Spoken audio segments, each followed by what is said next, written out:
What's up, YouTube fans? Today we're going to take a look at the Fans Hobby Skyflame, or their version of a Masterpiece Scale Armada Jetfire. So I got this from the Chosen Prime. Thanks for sending this out. And you know I'm a big Jetfire fan. I have a lot of Jetfire toys in my collection. And I never really have handled or messed with the Armada, either the original toy or anything, modern from Armada. So I was interested in this just to take a look at it. And I'm going to add it to my collection, but I don't have the other Armada figures that go with it. I don't have the Armada Optimus Prime from Fans Hobby, and I don't have the Armada Overload. So I'm not going to be doing combined mode with those two, either in this jet mode or in the robot mode. But we will take a look at this guy and all of the features and accessories. So first off, it does come like this in box, with exception to the wings. You do have to fold these out. There's just hidden away in here. You're going to fold those out and then have it like that. These wings sometimes come unplugged. They were unplugged in the box, so you're just going to plug those in. And then we can come to the bottom here. I'm going to take care of the landing gear. So you get this piece right here, and it's painted nicely gold, silver, gunmetal, and red. You're going to fold this over, and then you're going to unplug this black piece here. And then this has two little tabs right here on the front that you're going to plug into his knees. And then on the back, there's two tabs that are plugging in here. So get the knee tabs in first. I'm going to angle it so you have those going in. And it can be a little tricky to get them, but get those in. Then push down on the front. And in the book, it does talk about putting this right here. But it sometimes blocks the wheels. So I found the best place to put it is in here.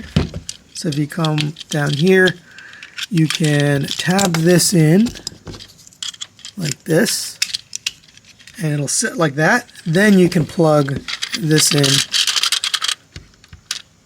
on both sides and then tab it down. And now those wheels will roll.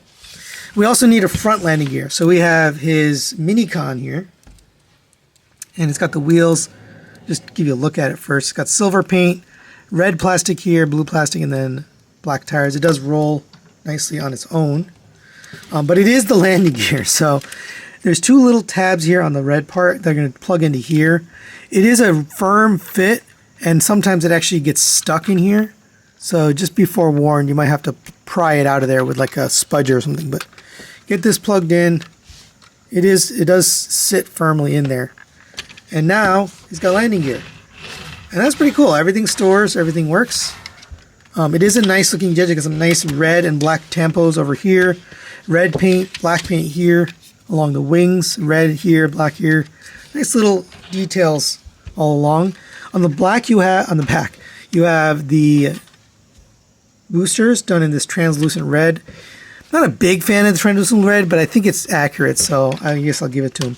If you pry off this, you'll see there is a light up feature in here, and in order to do it, you have to take that whole piece out. Now mine came with a battery, and here, let's see if we can get this out. It is tight in there for sure. Come on. Might be better off with like a tweezer or something instead of trying to get it with your fingers, but there we go. So it has a little slot to slide in the battery. Now mine came with this battery. It was in a little Ziploc bag. I don't know if all of them come with batteries. Usually these third-party companies, especially if they're shipping from China, don't put batteries in because they get stopped at customs. So I'm not sure if this was added along the way or what the deal is, but put that battery in, and then you're going to slide this into here, and then you're going to slide this back on. Make sure you have it in this orientation. And now you've got that light up feature in there. Now, little caveat is the magnet is actually on this thing. It's on the Minicon. And here, let's just actually unplug it so you can see. And this is what I was talking about. See that little panel came off, and it's probably pretty easy to break this tab off, so just be careful. You can just put this back. It's not a big deal, but just be careful with the tab so you don't break it. And I gotta put that on right. Yeah, that's one of the little quirks of this thing. But this is supposed to have a magnet right here. And you can see it's not actually powerful enough to turn it on. You have to open it. And there you go. And now it's turned on. So I don't really like that. I don't like that it's not powerful enough to even turn it on without taking off this. I think that's kind of silly. Now, if you have a magnet from other things, because we've gotten other magnet-powered things, this is powerful enough to turn it on. See? So that actually looks really good. So you can turn on that one. That's kind of neat. These other ones, they're glued in. So these don't come off like the middle one. So just know that's a feature you can do. But I'd rather just use my own magnet than take off the landing gear and then take it apart. But let's put this back on. It does roll nicely on those wheels. And since I don't have the Fans Hobby Optimus Prime, I'm just going to bring in another Fans Hobby figure. This is their exclusive, but originally their version of Double Dealer. And you can see, this is a pretty big jet. Kind of towers over other vehicles in this line. So nice big shuttle mode here.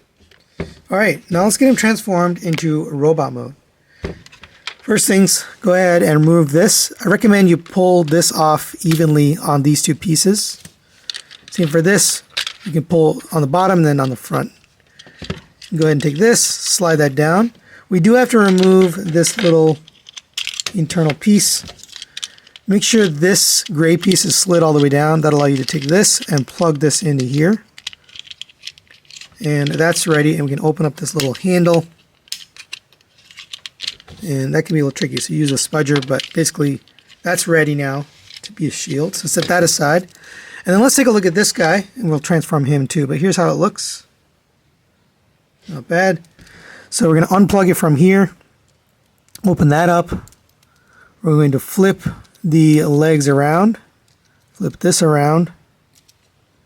So it ends up with two wheels kind of on the bottom. Same on this one. We're going to rotate the body. Oh, I have this backwards. Rotate these to the back. My bad. And then we're going to bring the arms down.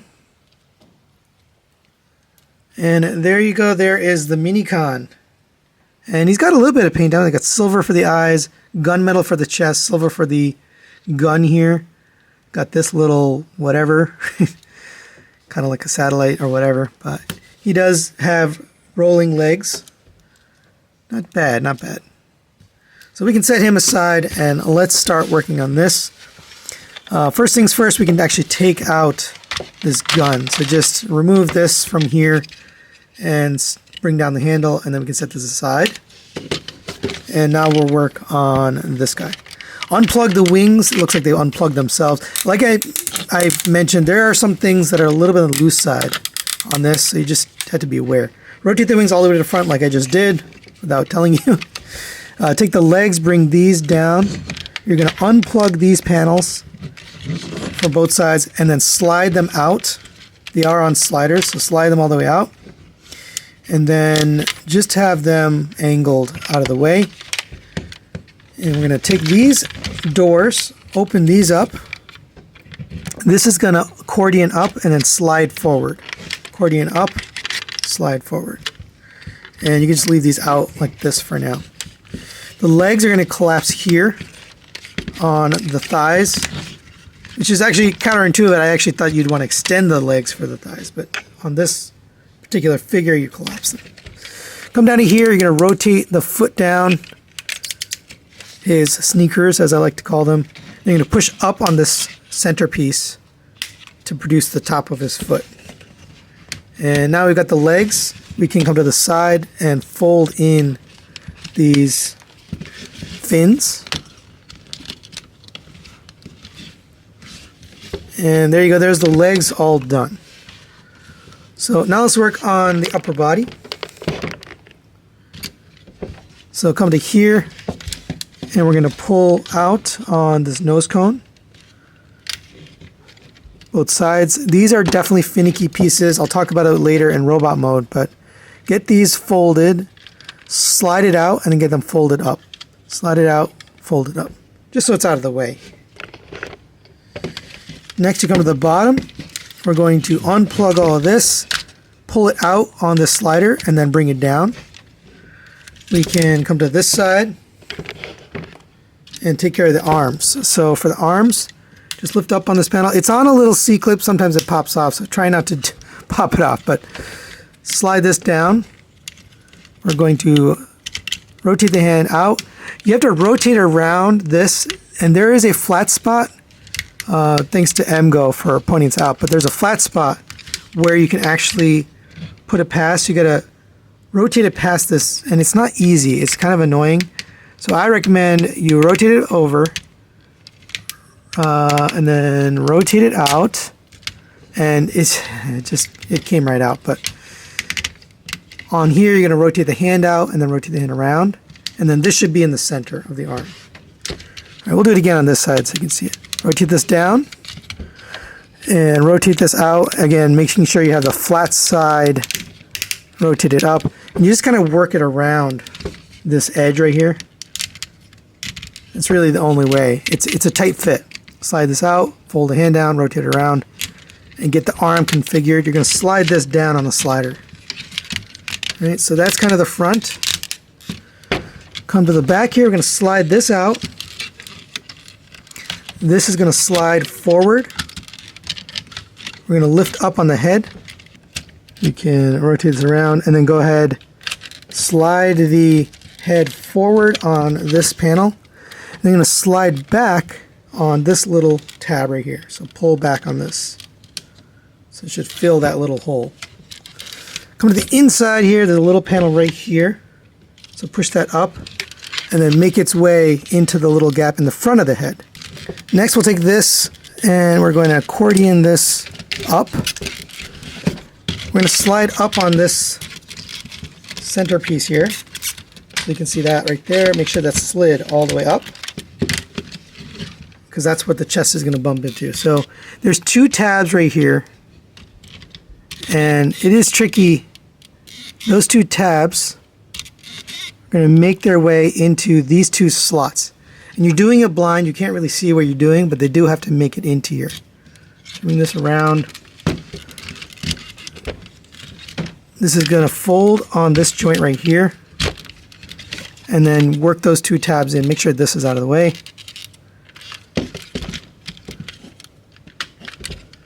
And then give it a push. You'll feel it go in. It's just, like I said, you're doing it blind. There's also two little tabs that go on the outside of the body. And there we go. We got it. It's just hard to see. All right, next we'll take care of this side pieces here. So lift the arms up. Take this. Make sure it's pulled out on this double hinge. Rotate it up. And then you're going to hinge it upwards, or slide it upwards, and then push it back in on that double hinge. And make sure you don't collapse this chest. It's one of the issues with this, is that chest, the center section collapses when you're not expecting it. There we go.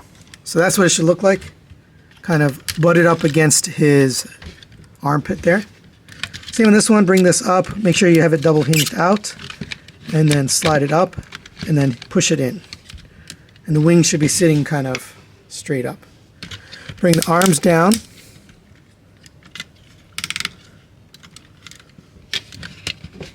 And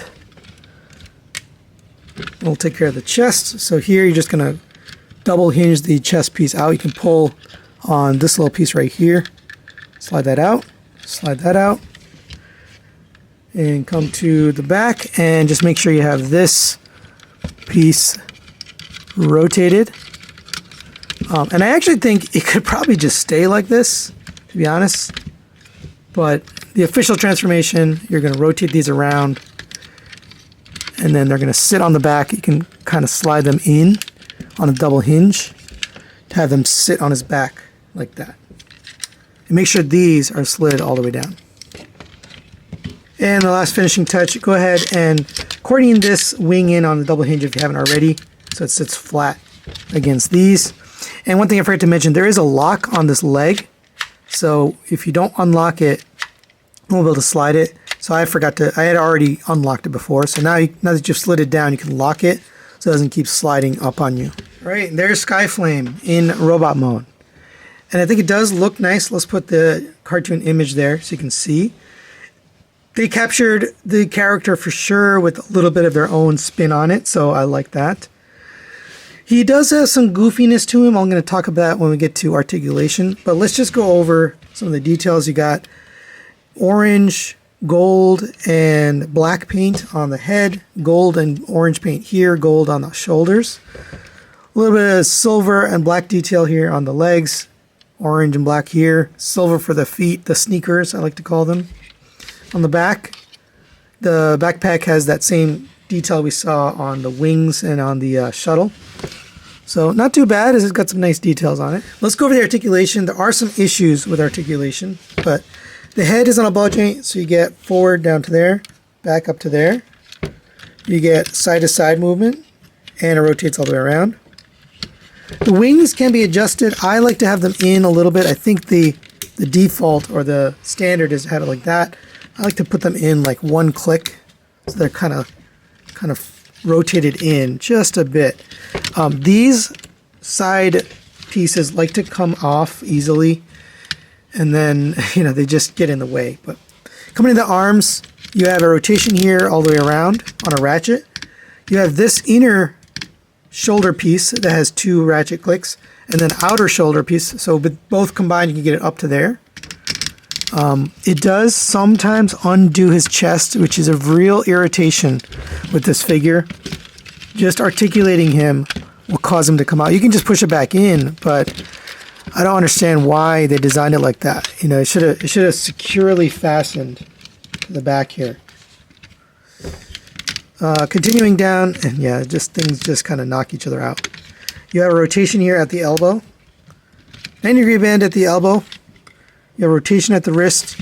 These hands are nonsensical. You have a single pin for the hands, which I think alone would have made sense, but what they did is they put a pin on the bottom 3 fingers, which are pinned together, so you can straighten those out, but you can't straighten out the pointer finger. So the whole thing is useless because you can't point anyway. So why put a pin in the bottom 3 fingers? Makes no sense.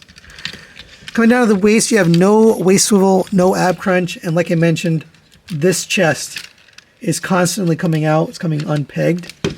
That's not a great system they have there, and it's got no articulation. The legs will kick up to there, hindered by this really stupid hip skirt. That design makes no sense either. And like I said, this getting these tad back in is really kind of a pain. Not a good design. But yeah, the leg will only kick up to there until it starts colliding. There's no way to get these out of the way. They really should have had a hinge that lets you rotate that all the way out. Legs go back to there, again, collide with the side piece here, out to there, again, collides. Rotation at the thigh, that works. You have a double jointed knee. I guess it's a single joint, but you have this knee piece that moves with it, so that's kind of neat. I have found that sometimes the knee will not ratchet all the way back down, and the fix for that, oh, and I opened this up, but the fix for that is to open up the leg and then close it. Otherwise, you won't be able to do it. Let's slide this back down. I guess this lock only works in the open direction, but not in closed direction. So ignore what I said earlier about locking the leg. It doesn't actually lock in the down position. Okay, so foot, you have a rotation, you have a tilt on the toe, you have side-to-side tilt on the heel, but also on the toe, so you just kind of line them up. So you do get some movement out of that foot. He just has a lot of awkwardness to him in his articulation due to things getting in the way or things coming untabbed. It really is kind of unfortunate. As far as accessories, he does come with his blaster that we saw in vehicle mode. It does light up here. As I mentioned earlier, you can use a magnet, and you're intended to be able to use this, but I don't know, this is not powerful enough, so I just use a magnet. Turn that on. And this has the nice rail system, so you can slide it into his hand, and it holds it very securely. Although his chest starts coming apart, but you can hold the gun nice and secure. And you can also use this, like I mentioned, you can use that handle as a shield. Go ahead and open up the fingers. This is a little tricky to get in here. You want to get the fingers around it and then slide it down as you slide it into the hand. And it can be tricky to get that rail to attach. But there you go. And you can see this is one of the issues, that the chest constantly comes apart. You just do anything and it comes apart. And I find that to be a real irritation. But there you go. There it is with the gun and the shield. And for a quick size comparison, since I don't have any Armada figures, there it is next to the Fans Hobby Delta Magnus from the Chosen Prime. And he's pretty big in robot mode. Will fit in nicely with the other Armada figures. So final recommendations on the Fans Hobby Skyflame. And it's a bit of a disappointment, guys. I'm going to give this a 3 out of 5 partial recommendation. When it comes to just this guy standalone, the jet mode is okay. The landing gear aren't very stable. They kind of come out very easily or get stuck. This guy gets stuck on the bottom. The jet mode looks good, but the wings come unplugged very easily. Kind of like their other jet, the Hydra figure. That one also had the wings that kind of came unstable, and this kind of repeats that. You'd think they'd learn from, you know, prior mistakes, but they didn't. And then the robot mode definitely has problems. The chest comes unplugged very easily. These hip skirts get in the way and prevent leg articulation. There's no waist rotation or ab crunch. I wouldn't expect an ab crunch, but at least a waist rotation on a figure of this size and of this cost. You really should have a waist rotation on a modern figure like this, and it doesn't have it. Other limitations in articulation just kind of set this figure back. Now, maybe the combined mode is what people are getting this for, right? Because you combine it with Armada Prime and the Armada Overload from Fans Hobby. That might be the main draw. But that's why I gave it a partial recommendation, because as far as this robot mode, I don't love it. This pose is about the most you can do with it, just because of the limitations with the hip skirts, with the legs, with the arms. By the way, they do butt up against this inner piece here, so you can't get the arms all the way down. Just too many little problems on this. By the way, the back pieces, these don't sit. They always move on you. Too many little issues like that. So if you're planning to combine it, then maybe it might be worth your time and while to get this, so you can get that combined mode. But as far as the standalone robot, for me, it's a letdown as far as Jetfire is concerned. So that's it for today. Thanks for watching. We'll see you next time.